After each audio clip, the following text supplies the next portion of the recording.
নমস্কার, বাংলা স্ফেয়ারে রাত্রি ৯টার ভিডিওয়ে আপনাদের স্বাগত জানাচ্ছি।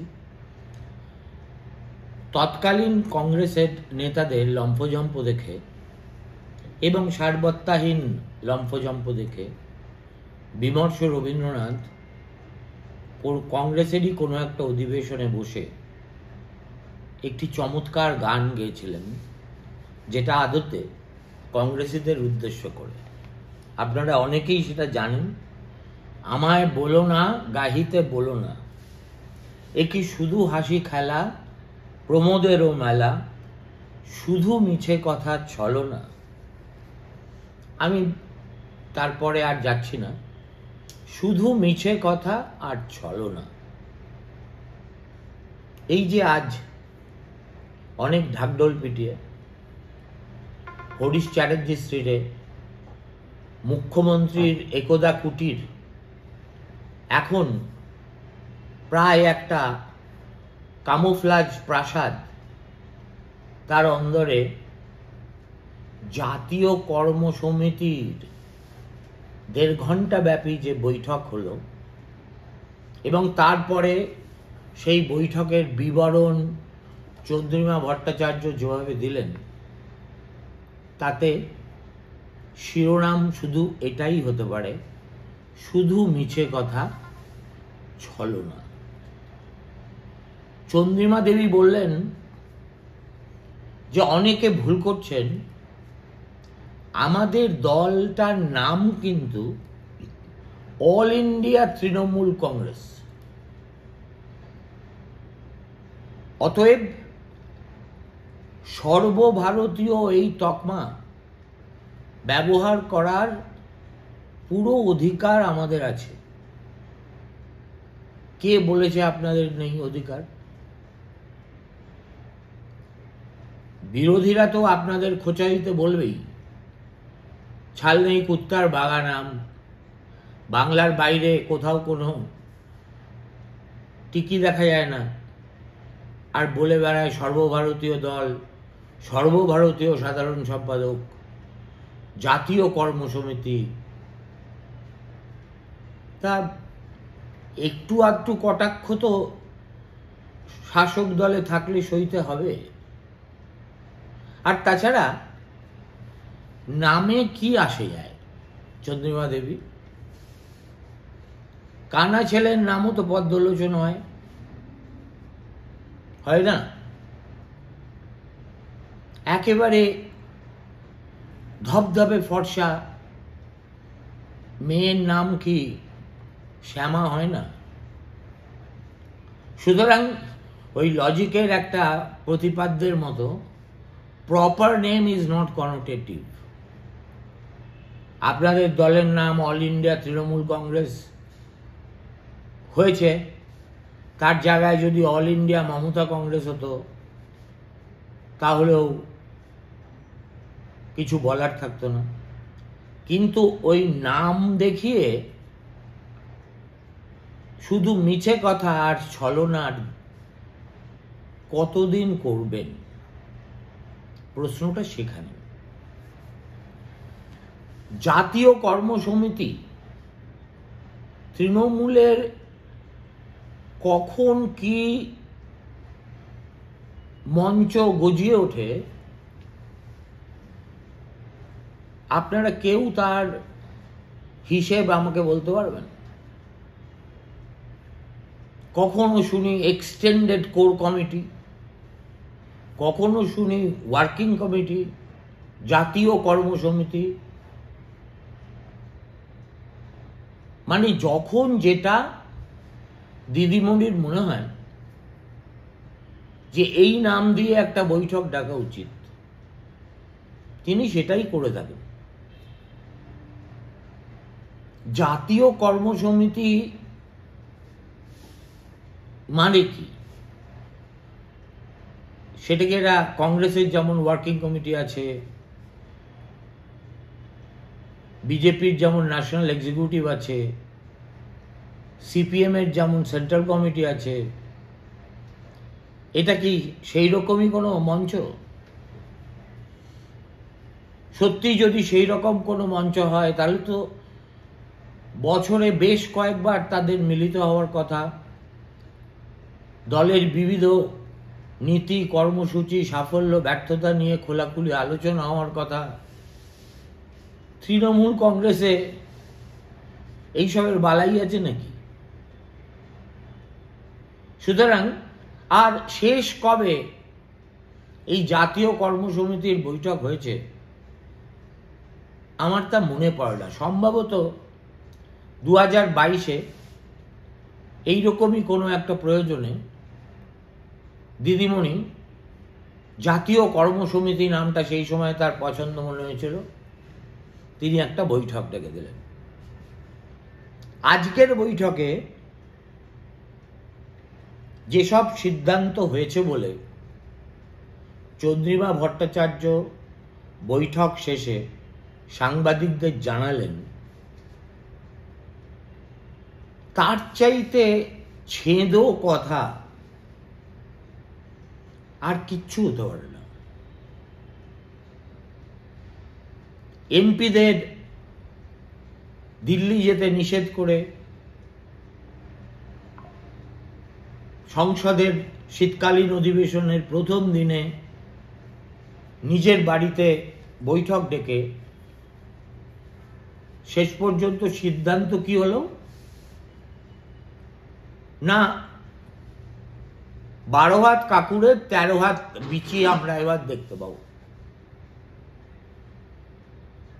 সব একটা রিজিওনাল ক্ষেত্রে একটা করে ডিসিপ্লিনারি কমিটি, তার মেম্বার কারা, তার মাথায় কে থাকবে, এবং কেউ যদি শৃঙ্খলা ভঙ্গ করে তাহলে তার বিরুদ্ধে শোকজ করা হবে এবং বাধ্যতামূলকভাবে সেই শোকজের জবাব তাকে দিতে হবে। কোনো কারণে যদি সে দিতে না পারে তাহলে 3 বার শোকজের পরে তাকে দল থেকে সাসপেন্ড করা হবে। আরও কি সব তৃণমূল কংগ্রেসের যে সাংগঠনিক চেহারা 1998 সাল থেকে আমরা যেটা দেখে আসছি, তার সঙ্গে কোনো কমিটি গঠনের কোনো তাৎপর্য থাকতে পারে না। কেননা পার্থিব সমস্ত ব্যাপারে জুতো সেলাই টু চণ্ডীপাঠ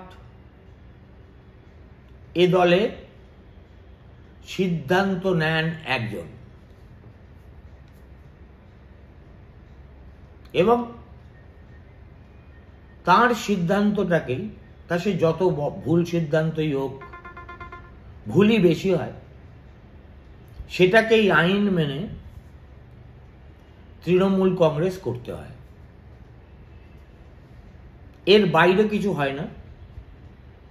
এর বাইরে লোক দেখানোর জন্য তৃণমূল আজ 100টা কমিটি গঠন করতে পারে, সেই কমিটিতে 400 জন লোককে নিয়োগ করতে পারে,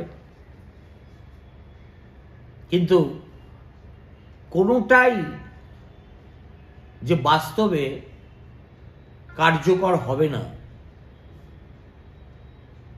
তাতে আপনাদের মনে কোনো সন্দেহ আছে কি? এই যে বিবিধ শৃঙ্খলা রক্ষা কমিটি হয়েছে না কি হয়েছে, তারা কি কোনো তৃণমূল নেতার বিরুদ্ধে নবান্ন অথবা কালীঘাটকে না ছুঁয়ে শোকজ নোটিশ পাঠাতে পারবে? ভুল করে যদি পাঠিয়ে ফেলে তাহলে কি তাদের মুন্ডু থাকবে? সুতরাং এই সব টুপি টাপা দেওয়ার কি মানে হয়? আমি ভেবেছিলাম সংসদের অধিবেশনের প্রথম দিনে যখন জাতীয় কর্মসমিতির একটা বৈঠক বসছে, তখন নিশ্চয়ই জাতীয় ক্ষেত্রে তৃণমূল কংগ্রেসের নীতি কি হবে, ভিসাভি ইন্ডিয়া জোট, ভিসাভি বিজেপি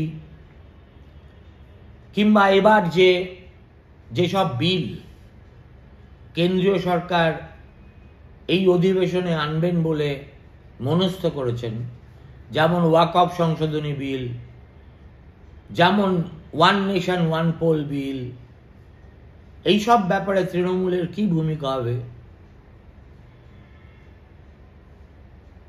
সেই সব নিয়ে বোধহয় খোলামেলা আলোচনা হবে।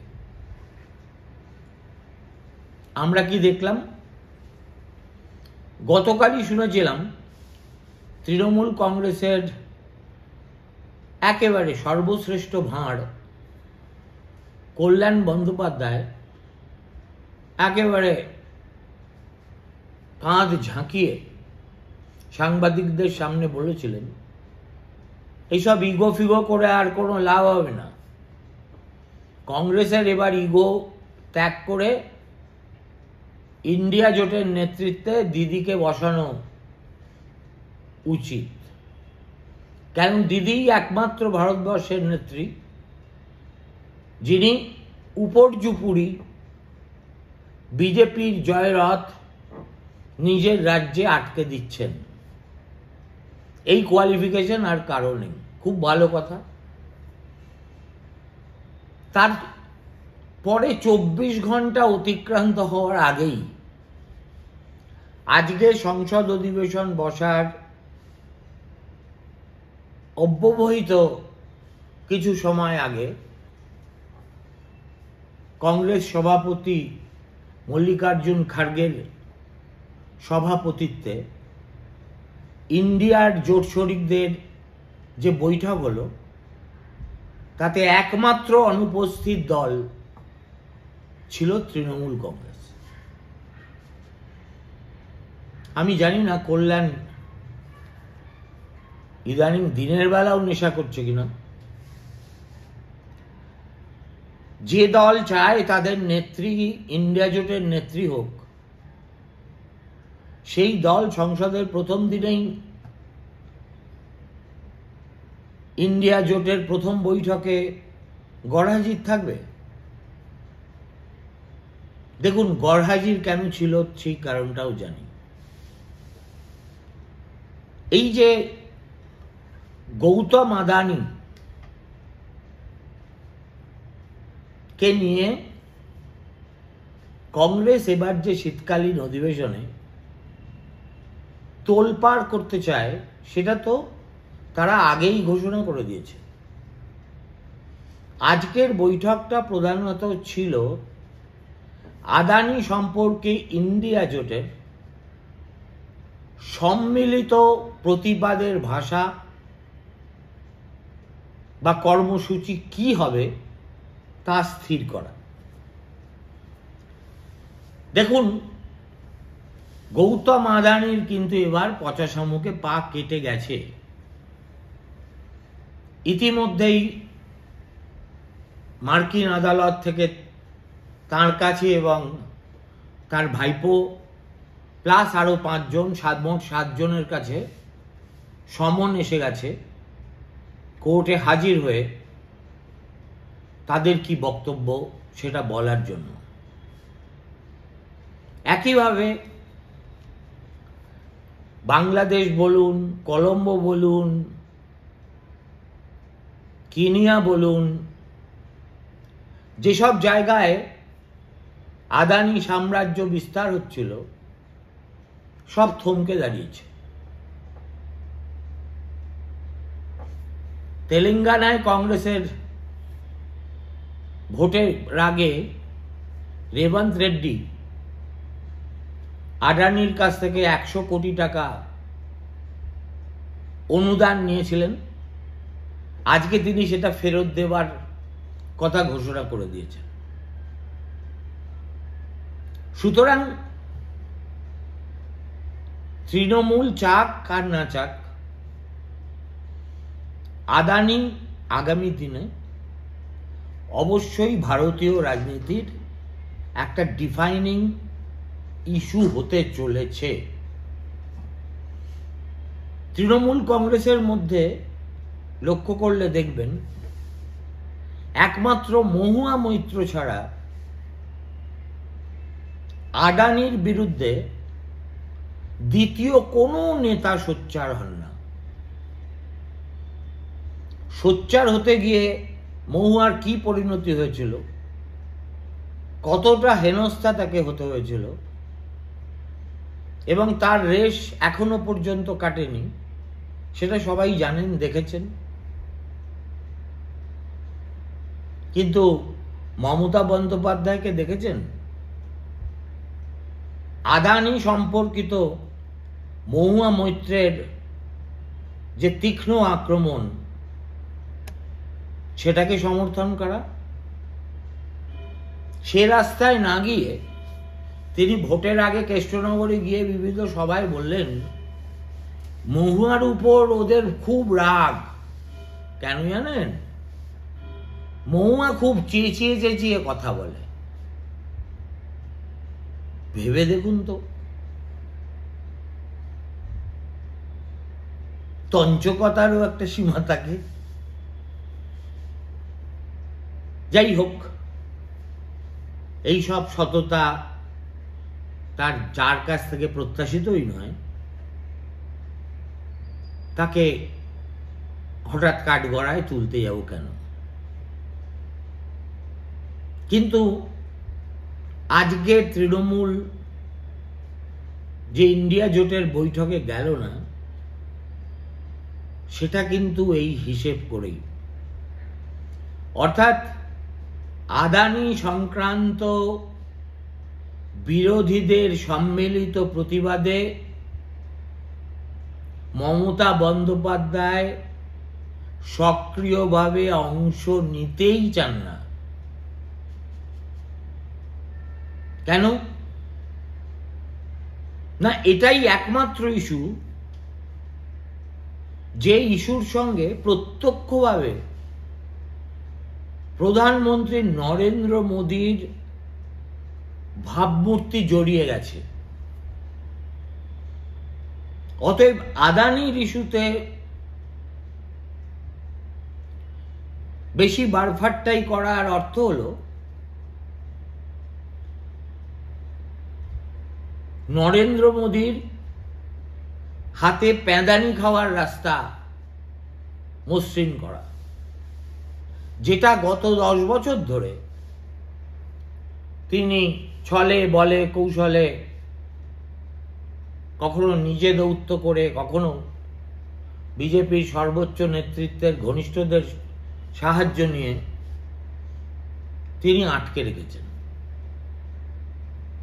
2026-এর ভোটের আগে নরেন্দ্র মোদীকে অসন্তুষ্ট করার ঝুঁকি মমতা বন্দ্যোপাধ্যায় নেবেন? তার চেয়েও বড় কথা, আদানি একসময় বলেছিলেন তিনি দীঘার কাছে তাজপুরে যে প্রস্তাবিত বন্দর হওয়ার কথা ছিল, সেটা তিনিই করবেন। মুখ্যমন্ত্রী অনেক ঢাকঢোল পিটিয়ে সে কথা আনুষ্ঠানিকভাবে ঘোষণাও করে দিয়েছিলেন। কিন্তু ওই ঘোষণাটুকুই সার। ওই বিজিবিএসে যেমন প্রত্যেক বছর বলা হয় 3,60,507 কোটি টাকার ইনভেস্টমেন্ট প্রমিসড হয়েছে,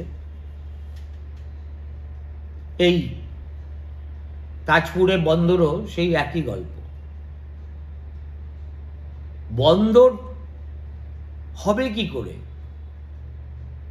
কেননা বন্দর থেকে নির্গমনের তো একটা পথ থাকা দরকার। সেই পথে এত ঘন জনবসতি যে তাদের সবাইকে উৎখাত করে বুলডোজার ব্যবহার করে সড়ক নির্মাণ সম্ভবই নয়। মমতা বন্দ্যোপাধ্যায় যোগী আদিত্যনাথ নন। তিনি জমির ব্যাপারে এতটাই স্পর্শকাতর যে আদানি, আম্বানি, টাটা, গোয়েঙ্কা, বাজাজ সবাই মিলে যদি একসঙ্গে এসে তাকে বলেন যে আমরা সবাই বাংলায় শিল্প করব, আপনি এই এই জায়গায় আমাদের জমি পাওয়ার ব্যবস্থা করে দিন, তাদেরকে ফিশ ফ্রাই খাইয়ে আর আরসিটিসির চা খাইয়ে তিনি বিদায় করে দেবেন, কিন্তু জমি দেওয়ার প্রতিশ্রুতি কাউকে দেবেন না। এটা তো গেল 1 নম্বর কারণ। তার চেয়েও একটা বড় কারণ আছে, সেটা হচ্ছে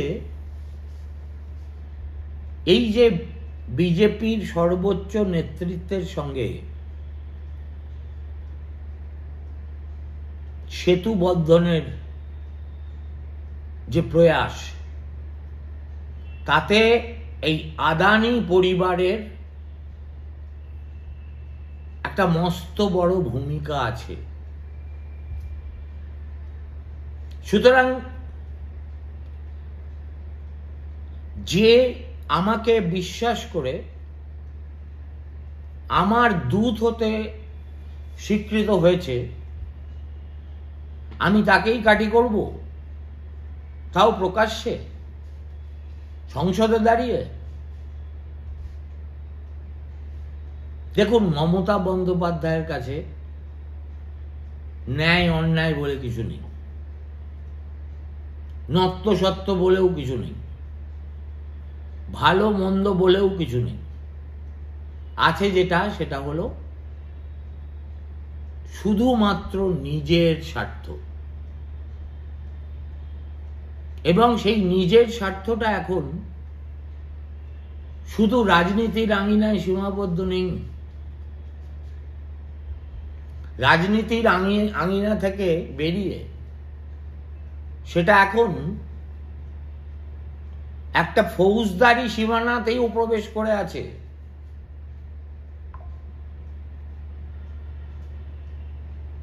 মমতা প্রাণপণে চেষ্টা করে যাচ্ছেন যাতে সেই আগুনের আঁচ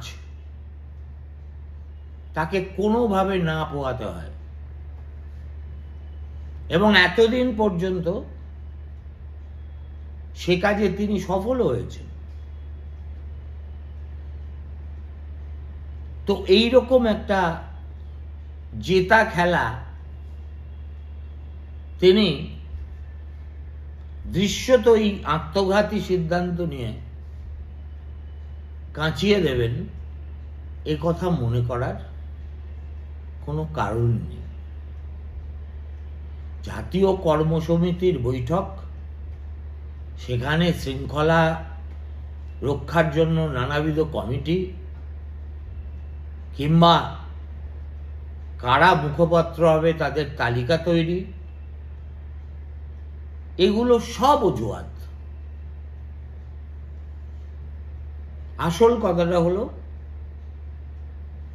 দুটো। একটা, আদানি সম্পর্কে দল যে হ্যান্ডস অফ নীতি নেবে সেটা পরিষ্কার করে দেওয়া, আর 2 নম্বর, দলের ভিতরে কিছু লোক